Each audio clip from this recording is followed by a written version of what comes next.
Hey everyone, welcome to In the Business of Healthy Masculinity.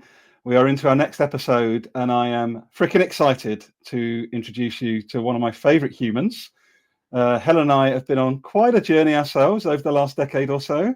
And I think, Helen, welcome to the show. And I think like you and I probably go back the furthest out of anyone I know on this wild emerging journey called life of the last decade. Welcome. Thank you. Thank you so much for having me, Gary. I'm proper almost like full circle moment because like you were the brave person when we were back in self-awareness space many years ago, right? That came on my Value Through Vulnerability podcast, episode number 1. So just wow, what we've seen, what we felt, how we've changed. So please introduce yourself, Helen. Thank you, Gary. Thank you for having me. Yeah, it's great to be back. And I think, we figured out this is our third podcast through your podcast iterations over the years.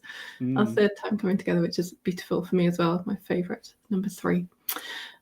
So my name is Helen Amery. My business is Wild Fig Solutions, and it's been around since 2014, which is round about when we met, I think, Gary. So maybe 2015, something like that. And it's gone through various iterations, but the common thread through all my work has been to help people uncover their brilliance, help people uncover their uniqueness, their natural authenticity. And I've done that in so many different ways. But right now, the way I'm using right now is one of those moments where it's like, oh, everything that's gone before makes sense to have brought me to right here. And this is the best, fastest, most efficient, most effective way I've ever found of uncovering all that brilliant uniqueness of a person. So yes, loving my work. I love that. What a beautiful introduction. You're just so vibrant as you share it as well, Helen, which is wonderful. And I just want to say for anyone that does watch this or listen back on the podcast, I've gone through the Mace experience with Helen, and it is as profound as Helen shares. So, is this a marketing podcast for Helen Amery Wild Fig Solutions? I hope so, because in the spirit of in the business of healthy masculinity, that's part of like this conversation today, right? Which is how do we, in particularly men, but everybody, uncover that uniqueness again? How do we allow it to flow through us again in a way that maybe over stories, iterations, generations even, right? There's been stuff handed down to us that we don't realize. In my example, as you know, Helen, being bullied as a kid, carrying on to that trauma of not believing I could speak about it, not as a man, not able to say that I'm struggling, asking for help, etc., etc. So I just want to say thank you for your work. I've really enjoyed the experience of your work quite recently, and I just want maybe start there in a way. I've given a bit of a seed how it's impacted me, why it's been helpful for me. Are you seeing this? We don't have to focus just on men, but I'm curious. Are you finding men finding real value in what you're offering at the moment, and why? And how may that help us as a society even move forward in your experience? So a couple of tiny little questions always for Helen to get going. Right, let's get straight in. Yes, thank you, Gary. And yes, it was wonderful working with you. And for anybody who's interested, Gary beautifully shared a conversation with me on the back of his experience of his first sessions. And Gary, I guess we could put that link in the show notes, whatever, so people can see that too. Because yes, my approach does really work for men. It doesn't involve any talking about your past. You don't have to rake over old coals of stories of childhood, how your parents were with you, how any of your education was, even your boss last week, or your business partner 2 years ago. You don't need to tell any of these stories, affairs, betrayals, all this stuff. You don't need to tell all the story of it. And that's really something that draws people to it, either because they just don't want to talk about that stuff, or because they've talked about it and talked about it and talked about it, and they've seen that hasn't actually helped and solved the problem.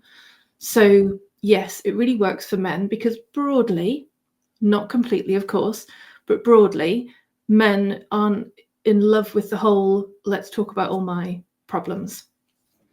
So, and I say broadly because there is never an absolute with any of this stuff. Mm-hmm. So yes, that's one of the reasons I'm seeing it really work well for men. The other reason I'm seeing it work well is because it's very practical. So I've gone through a journey through lots of weird woo-woo spiritual stuff, lots of stuff that required me to trust and go, okay, I trust this person I'm working with. So even though this thing seems very weird and wacky and I have no idea what's going on and I have actually no idea if this is going to solve my problem. I'm going to trust. And so I've had a big phase of my journey was this kind of really what I see now is dropping into the feminine energy of life, dropping into receiving and trusting and allowing and going with the flow. But what I came to see was that, and actually particularly on the back of me experiencing the Mace Energy Method, what I came to see was that I actually really love practical stuff. I've always really loved practical stuff. I've always loved solutions where I can go, I will do X and I will get Y. And most of the healing modalities, even therapy and even medications, can't always guarantee the results you're going to get. Like there's always an element of yeah, well, this will work if, or, you know, like with meds, oh yeah, you can take this, except you might get all of these downsides, which yeah, that's just the payoff you have to live with. Or yeah, as I say, some of those, the more woo-woo, which are more feminine usually, they're not wrong, they just aren't the right match for everybody. And I didn't really ever feel like they were the right match for me. So when I found this, and again, so therefore another thing that's really working for men is that it is practical. Like, you know, for yourself, Gary, you're in the driving seat of the work. I'm not doing anything to you. I'm facilitating you in a process. You are doing the work for yourself. You're following a very simple step-by-step process that I take you through the whole thing. You are doing that removal of crap from your own system without having to tell me any of the story about it. And then you feel amazing on the back of it. So yeah, I love it. And yeah, and like I say, it really works for men for those reasons, primarily those reasons. I love you sharing that. And I think also what I want to capture as you shared that, Helen, is you've spoken beautifully to what we are collectively are trying to do with this platform, which is say, hey men, here's a space, here's some conversations that are happening, that role model that we need both. We need to model and double up and down the feminine and masculine energies together. We don't split them apart. We're not just all masculine. We're not just all feminine. And you just spoke beautifully about your own journey, right? And I love that. I love the fact that we're really role modeling here. It's about finding the thing that works for you and embracing both. It's not when you get told you have to be alpha male or you have to just listen to everybody, right? Yeah. It's not either or. It really is. It really is this blend of all. And I think that's the embodiment piece that I think particularly us men, right? Particularly us men, I'm speaking from personal experience, we're not allowed to be embodied in work because you have to hit the number. And that becomes the myopic face in business. That's the only thing that matters is making profit. And anything else that gets in the way of that is seen as weakness or ineffective or not productive. So when you hear that, Helen, I'm curious if you have men in particular, but again, anybody coming to you going, look, something's not right for me, Helen. It feels completely wrong that I'm focused just on this one thing when there's so much going on in the world. I've got a family, but yeah, I do have to keep paying the mortgage, etc. How does Mace help that person when they're so maybe stuck in their head around this disconnect within them going, I get that I've got to hit the number, but so much of my life is wrapped up if I don't hit that number. Yeah. God, I really see that, Gary, and this like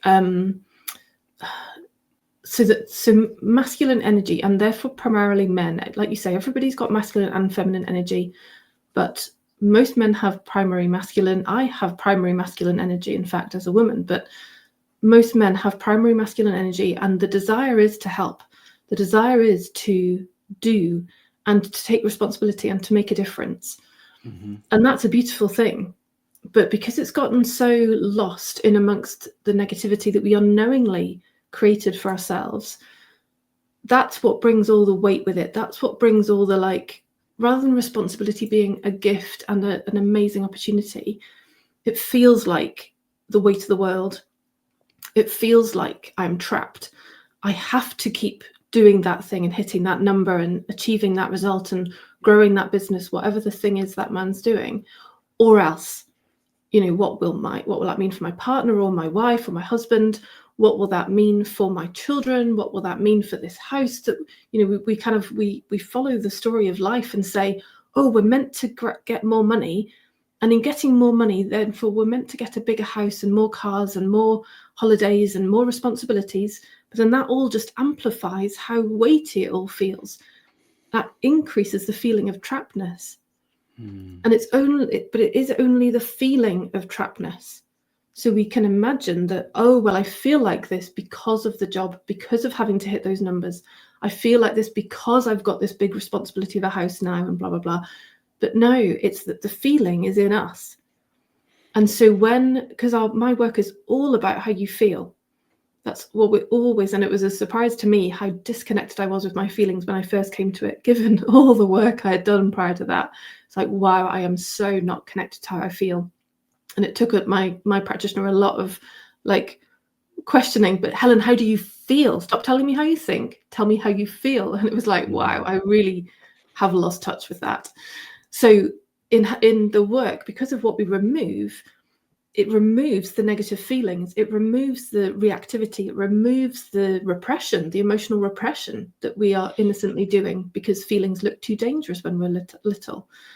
And in the removal of all those blocks and barriers and limitations, then our feelings can flow again. Then we flow again. Then our life flows again. And just like you intimated there, Gary, then hitting a number can just be hitting a number. If that's what we enjoy doing, if that's what lights us up, if we can see it's part of our bigger purpose, if we can see that actually in doing this, we're going to achieve something else, which means we can have a knock-on effect over here. It's like the lightness comes back to life, the aliveness comes back to life, so that we can live what we're here to live without the heaviness, without the weight, without the tangle, without the, oh, but I've got to because. And I see that massively for men in particular, because the masculine is here to serve.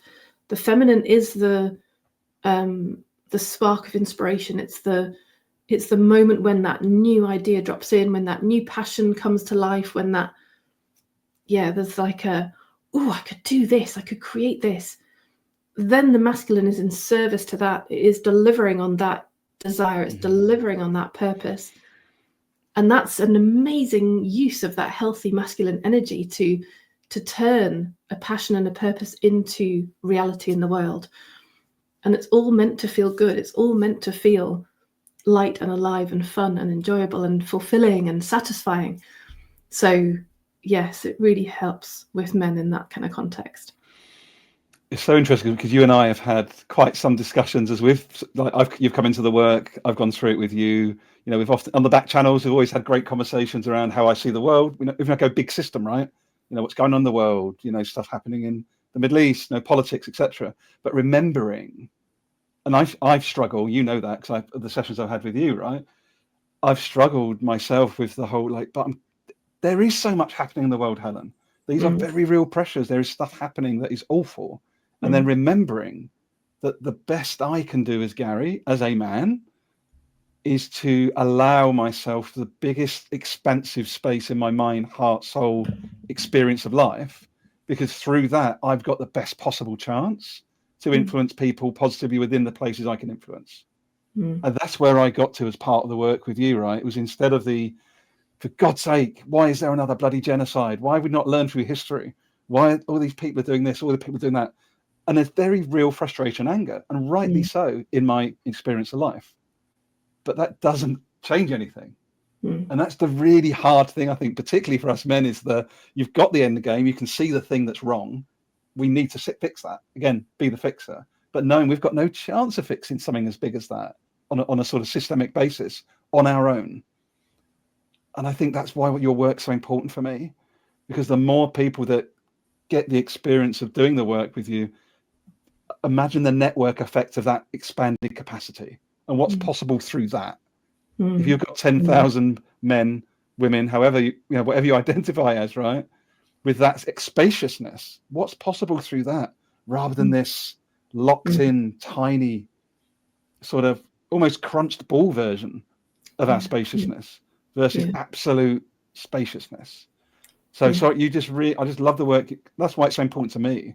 And I just wanted to name that for people, because I work with people that are scared to talk about what's going on in the world, because they're so terrified that even if I say a word within a business structure, back to the story, if I speak up, then I might lose my job. And if I lose my job, I lose my house and my kids can't get food on the table.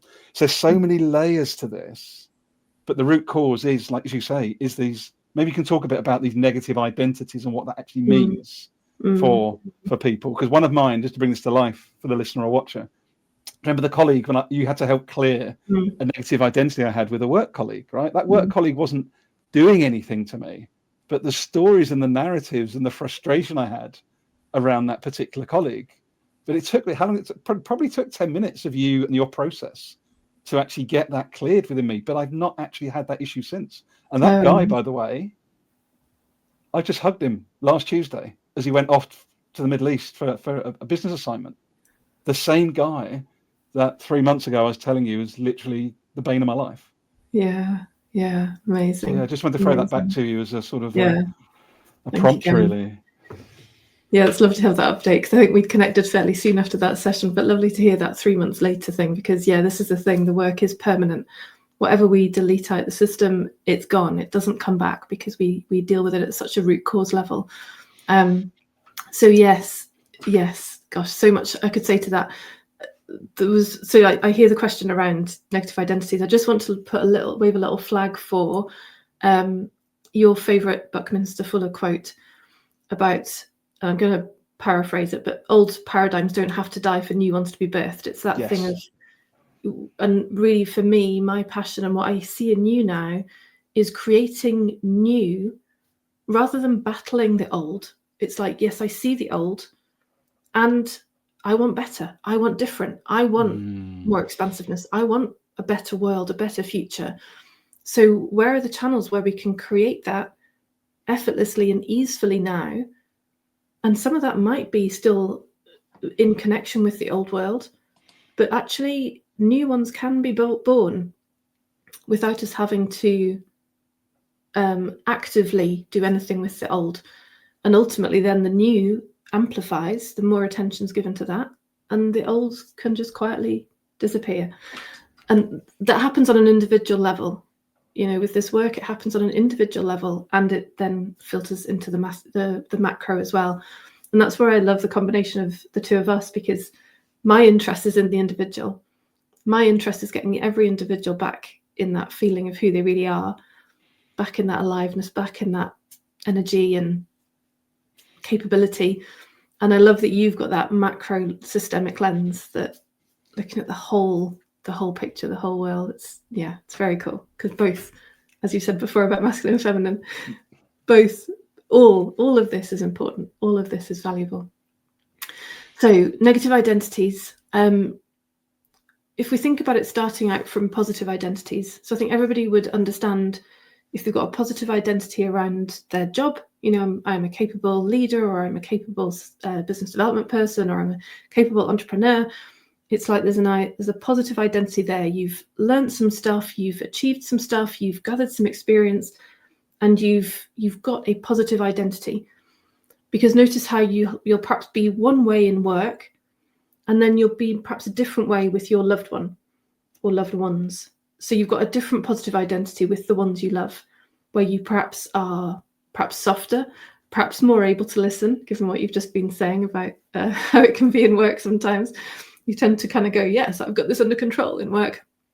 At home, you might be a little bit softer. You might be the one who, snuggles under a blanket with the TV and a bowl of popcorn. You've got a positive identity of a driver. So you've learnt the skills to drive a car, to make that just part of who you are. So the minute you get in the car, positive identity of driver, and you're off. So we move every single day. We move through all these different positive identities that we've actively chosen, that we've actively gone towards, that we've consciously learnt stuff for, to become that kind of person, including, a good partner, a good parent. We don't instantly know, Jesus, Lord knows, we don't instantly know how to be a good parent. We're learning the whole time, and hopefully creating a positive identity around being a parent. Or grandparent, Gary, indeed. I know. But what also happened, so particularly when we were little, because we're these incredible beings in this, what the hell is this world of humans, with loud noises and these big people who seem to be in charge of whether we survive or not, are in charge of whether we survive or not. They provide our food, they provide our shelter, they provide our hugs. Then we go into school where, we've got a whole bunch of other weird people, and experiences that we've never had before, and scary things, and like you say, bullying. You know, God, kids can be really mean. And I was just thinking on the way home, it's historically thought about as girls are really mean to each other, but God, boys can be really horrible to each other. Most kids have had some experience of being bullied or being the bully. Mm-hmm. And neither is the truth of who we are. So all these circumstances when we were younger, which are at least upsetting, potentially traumatizing, and not necessarily in how we think of trauma. You know, we can easily think trauma means all the horrible stuff that we see on the news and all the severe experiences that exist. They do exist, and they are horrendous, and they are definitely trauma. And trauma can be, I saw Stephen Bartlett calling it little t trauma. Trauma can be the seemingly smallest moments in a child's life, but which cause a reaction in that moment, cause a trauma response in that moment, because in that moment, it felt life-threatening. Mm-hmm. And in that moment, we unknowingly create negative identities for ourselves. So it's not conscious. We don't choose it. It's an instantaneous survival reaction. So let's say a parent is telling you off, even if you're a little baby. I know I was quite horrendous to my kids when, especially my firstborn, when he was a little baby, because I was not a caring, compassionate mother. I was a stressed, frantic mother. And I was harsh with him, like, poor little kid. I had such ridiculously high expectations of a small baby. I would touch and I would roll my eyes and I would like, oh, for God's sake, at this poor child who's just being a baby, like just pooping or needing some food. It's like, it's what babies do. But I didn't have the compassion for that. I didn't have the open heart for that. I was too stressed. I was too myopic. I was too much in that unhealthy masculine energy. So anyway, situations like that are exactly the kind of moment when your parents can have traumatized you.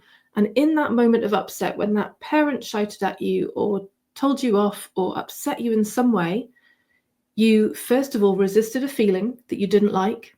So it probably felt, you'd have probably felt hurt or scared, or what else might be a word? I can't think of another word right now. You might feel like a disappointment. Any feeling that could have come up in that moment, you resist because it doesn't feel good. And you're in a survival moment, so you think, blooming heck, I can't feel that. And in that moment, you also then make a decision to try and solve that problem, because we are amazing problem solvers. That's our natural state. Here's a problem, great, how do I solve it? So in that moment, that felt like a real, genuine, life-threatening problem to solve. We resisted the feeling and we made a decision about ourselves. We didn't know we did any of this. It was all unconscious, but we made some decision about ourselves. So for example, one of mine was, I am wrong. I've also had, I am a failure. And both of those together, what a surprise that I spent my life striving and efforting and trying to prove myself to be good enough, because I was unconsciously desperate to disprove that I am wrong and I am a failure. And that's exactly what these negative identities do. So given we unknowingly created them, we buried them away in our psyche because they were so horrible, and we tried to pretend they weren't there. But they never really went. They've just sat there under the rug the whole time of our life.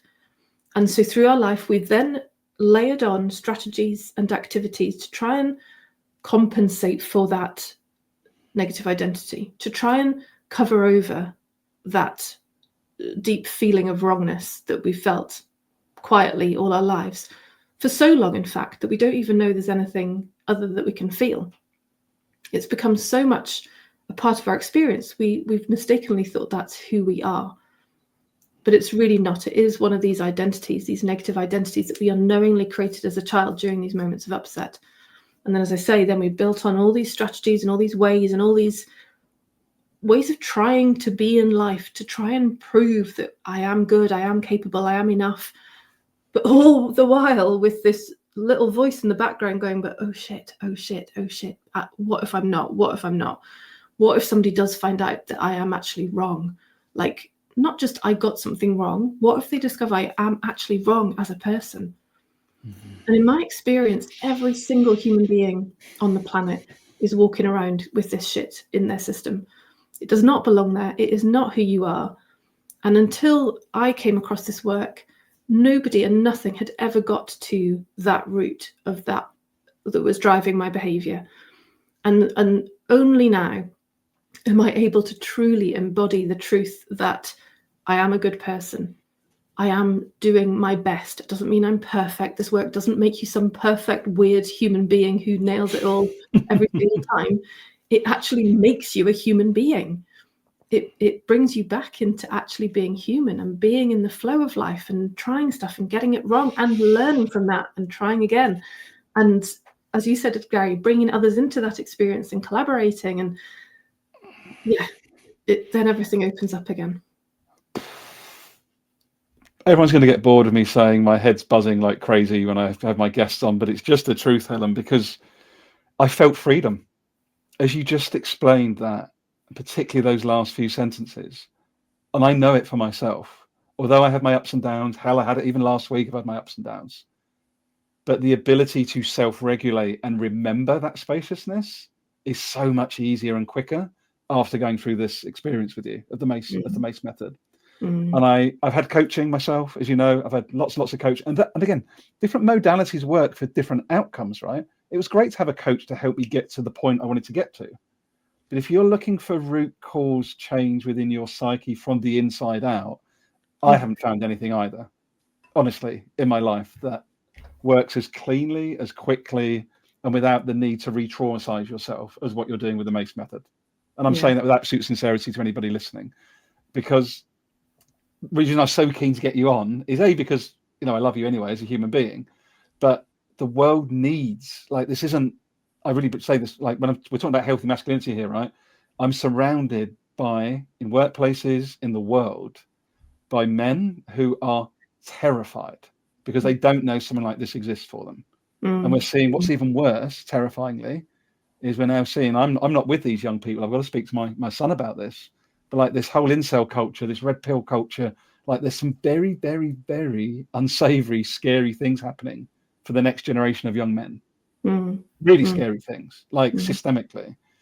And this is a critical antidote to that, is knowing that these men can have a space based on connection and listening and understanding and love. They can still drive, they can still want to become the man and build a business and build people, but from a place of connectedness and love and humanity, not through fear and the need to dominate and control.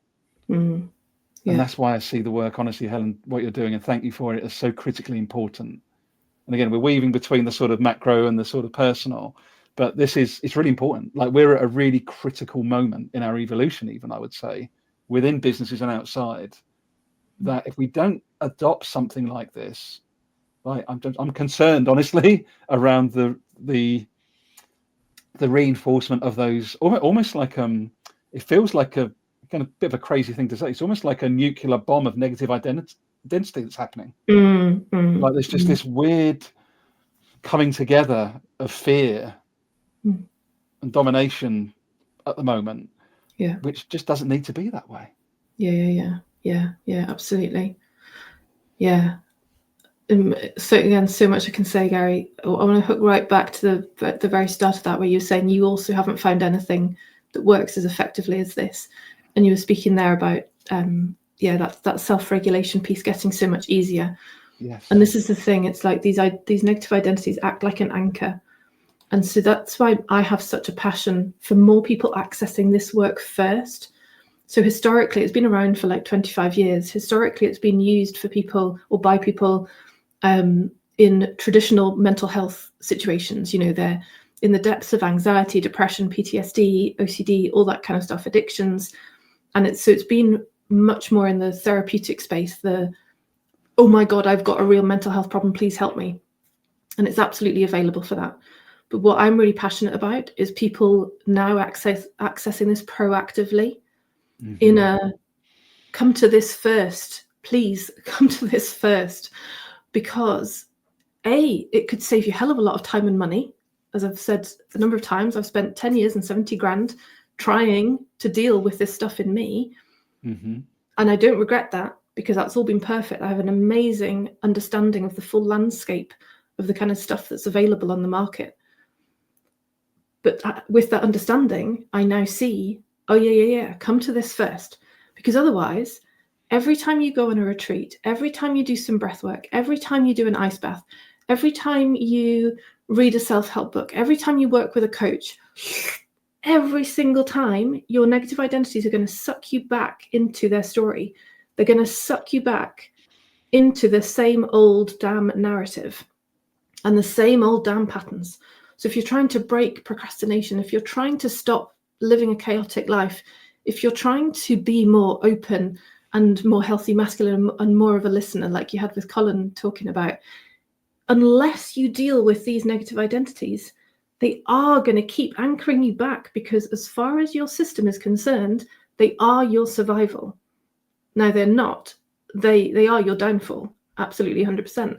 But until we realize that, until we actually deal with them, your nervous system thinks they are a survival mechanism, because they were in the moment of their creation. Mm-hmm. So until you've got rid of them, your nervous system keeps saying, no, no, no, no, no, you can't do that thing. Remember, you're a failure. No, no, no, no, no. Remember, you can't do that thing because you are wrong. You don't deserve that. Self-sabotage, that is literally negative identities sucking you back into their story, trying to keep you small and limited and fearful, because your negative identities think it's dangerous to be all of who you can be.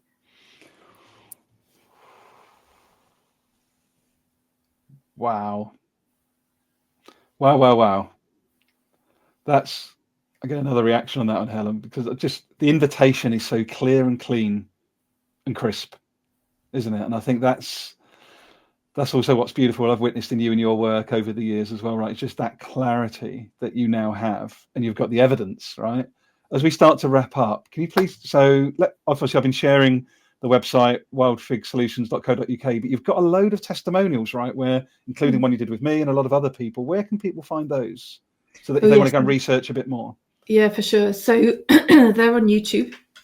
Perhaps if I drop you the link to my Mace Energy Method playlist, Gary, and we can put that on the show notes. Yes, so I've got videos on there about the process, videos about the kind of experiences you might be having that it can help with. But frankly, it's any problem that you want to change. Yes, I've got conversations with you, with Frank, Juliet, Jackie. So yes, some great examples there of people who've had amazing results with this. So I'll drop those links over so that we can get those shared. No, brilliant. And also, if you can just share, if you will, in confidence. But when this is called In the Business of Healthy Masculinity, we've done a lot around healthy masculinity. We've done a little bit about business.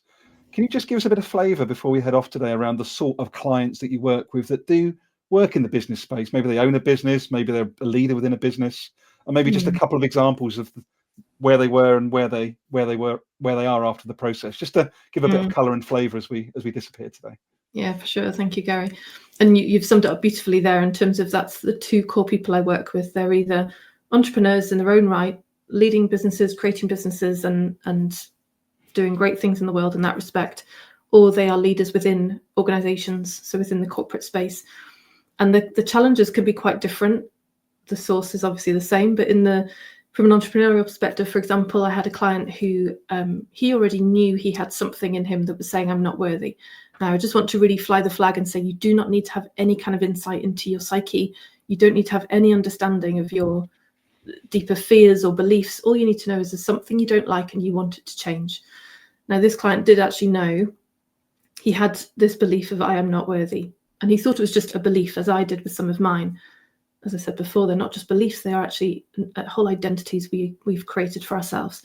So he had grown businesses, scaled businesses, he'd bought and sold, and he'd done so much, but he got to the point where he's like, literally, how again am I having this I am not worthy reaction again as I'm about to make the next move in my business again and go to the next level again? Why again am I having this I am not worthy? And he actually said, and I loved this insight when he came to his first session, he was like, I've realized that I did think in my younger years that this drove me. I thought that this belief was like my fuel, that I needed this belief to push me forward and to make me achieve, which I know is a very common misunderstanding. And he'd got to the point where he's gone, I've seen it now. I know for a fact it's not helping me. I know it's holding me back. And so he was ready to be free from that. And absolutely, that's what happened. So by the end of his foundations, so just to say that's where everybody starts with their foundations, For some people, that's all they need. For others, they do more. He had his foundations. He was like, back in grounded clarity, back feeling like the leader that he is, back feeling clarity of purpose and desire and direction of travel, rather than this trapped, again, that feeling is so common, stuck, limited, can't do. He was back into ownership. It's one of the sort of ways of describing this work. We go from inflowing to outflowing. So he'd gone from that inflowing, squirreling around on the inside, oh my God, I'm not worthy, how do I do this? No, back into outflowing, capable, grounded leader, leading change in the world. But yes, also people who are in organizations, and often their experience is of overwhelm.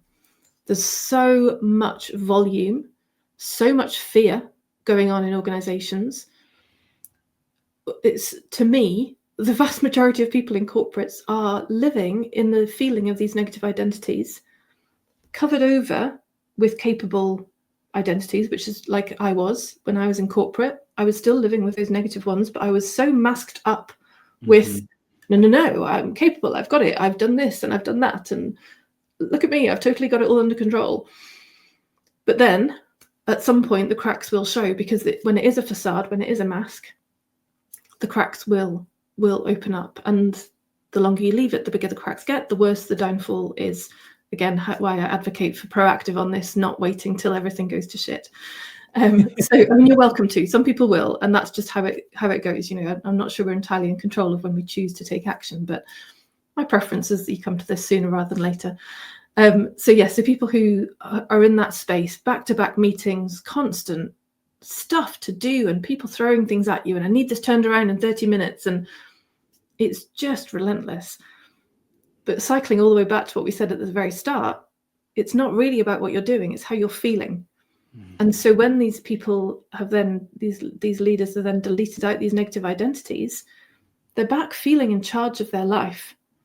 They find they're putting in boundaries in a helpful and healthy way. They are making requests. They are saying, thanks for that request. You know, so I'm also doing this, and this. So let me see how I can juggle those things together, and I'll come back to you if this is going to be a problem. So there's so much clearer communication, so much more slowed down to actually be conscious and choose what's next. How does that fit? What's the more efficient way? What's the simpler way? Because absent of all the clutter, we get so much more efficient, so much more capable, we're not in threat state. We get so much smarter. Things look so much more obvious and easy. And so that's the kind of experience that people from the corporate space are getting, that it's still the same volume of work, but I don't feel frantic. I don't feel under pressure. I don't feel reactive to that person, like you just said with your example, that person that's been pissing me off so many times. I'm not reacting to them, because we shift people from reaction into response with this work. And so that goes for everything in life. What a beautiful way to wrap up today, Helen. A joy to see you. I hope that listeners, viewers got a lot of value out of this. A reminder, wildfigsolutions1word.co.uk. There'll be lots of links to the testimonials in the show notes. There'll be other links to myself as well. Again, you can find out about myself and the Radicality ecosystem at radicality.co.uk. And until next time, and I'm sure there will be, Helen, take care. I'm looking forward to this going out. I'm going to be publishing this on the 20th of October as we are recording a couple of weeks before. And I can't wait for the world to get hold of this, because what you're offering is critically important. I've found the value of it. And thank you for being and doing who you are, my friend. Amazing. Thank you so much, Gary. I really appreciate you keeping an eye on the time, because as you could probably tell, I could have talked about this for hours. And because we know each other so well, it's easy for us just to go, that's our boundary for today, and on with life we go. 100%. Take care, everyone. Thanks for joining us. Thanks, everyone, for watching.